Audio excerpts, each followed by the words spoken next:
தமிழ்நாடு முழுவதும் கோடை விடுமுறை முடிந்து இன்று பள்ளி திறக்கப்பட்டுள்ள நிலையில் கிராம பகுதிகளில் இருந்து வரும் மாணவ மாணவிகள் பேருந்துகளின் மூலம் திருவண்ணாமலை கலைஞர் நூற்றாண்டு பேருந்து நிலையத்திற்கு வருகின்றனர். இவர்கள் திருவண்ணாமலை மாநகர பகுதியில் உள்ள டேனிஷ் மிஷன் மேல்நிலைப் பள்ளி, மாநகராட்சி பெண்கள் மேல்நிலைப் பள்ளி உள்ளிட்ட பல்வேறு பள்ளிகளுக்கு செல்வதற்கு உரிய வழி இல்லாததால் ரயில்வே தண்டவாளத்தை கடந்து செல்லும் சூழ்நிலை உள்ளது. திருவண்ணாமலை கலைஞர் நூற்றாண்டு பேருந்து நிலையத்திலிருந்து செல்வதற்காக அமைக்கப்பட்டு வரும் நடைபாதை மேம்பால பணிகள்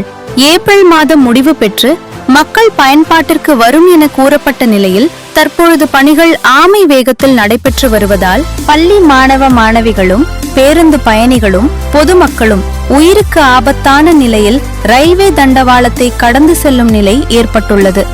கடந்த சில நாட்களுக்கு முன்பு திருவண்ணாமலை ரயில் நிலையம் அருகே ரயில் மோதி ரயில்வே தண்டவாளத்தில் ஒருவர் உயிரிழந்த நிலையில் பள்ளி மாணவ மாணவிகள் மற்றும் பொதுமக்கள் நலன் கருதி நடைபாதை மேம்பால பணிகளை விரைந்து முடிக்க புதிதாக பொறுப்பேற்றுள்ள மாவட்ட ஆட்சியர் வந்தனா கார்க் அப்பகுதியில் ஆய்வு மேற்கொண்டு நடவடிக்கை எடுக்க வேண்டும் என பொதுமக்களும் சமூக ஆர்வலர்களும் கோரிக்கை விடுத்துள்ளனர்.